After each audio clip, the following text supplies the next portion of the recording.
आज बनैबा सुजी गोटे मिठा रेसिपी जहाँकि बहुत नरम एवं बहुत स्वादिया। हेलो फ्रेंड्स, जय जगन्नाथ। मु मिली आपको स्वागत करुच्ची मो चैनल अशोक मिली ओडिया ब्लॉग को। प्रथमे मु क्षीर नहीं और भल भाव फुटई देइथिली। क्षीरटी भल भाव फुटीगला मुझे 1 बाउल नहीं सुजी आपण मेजरमेंट पाई एथिरे कप भी गोटे रखिपारे कि गोटे बाउल रखिपारे।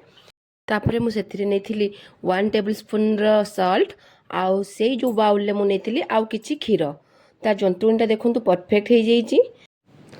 एमती कंटिन्यूअसली एमती भल भाव में जंतिवाई पड़ो और जंतुणी रेडी हो गला ठंडा करने किसी समय छाड़ीदबा।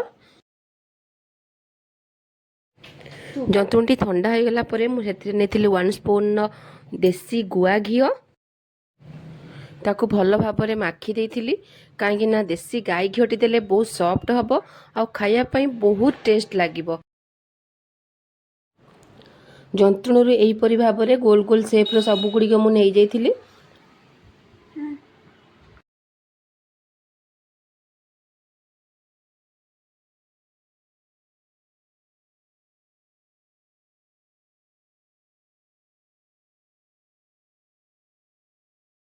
मु नहीं 2 बाउल क्षीर पाई हाफ बाउल चीनी जहाँकि परफेक्ट तार मेजरमेंट रहिबो एवं सेथिरे मु नहीं पाउडर नहीं मिल्क पाउडर एवं गुजराती गुंड एवं केसर किछि पकई देइथिली केवल सेठी गाढ़ा हबा पाई।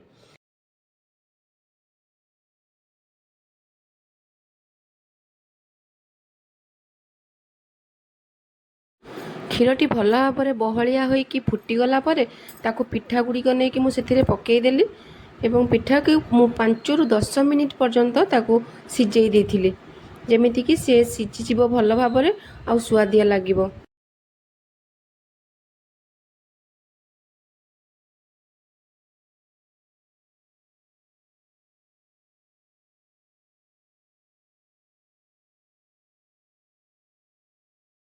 यहीपरि भाव में पिठाटी प्रस्तुत हो जाइतिला।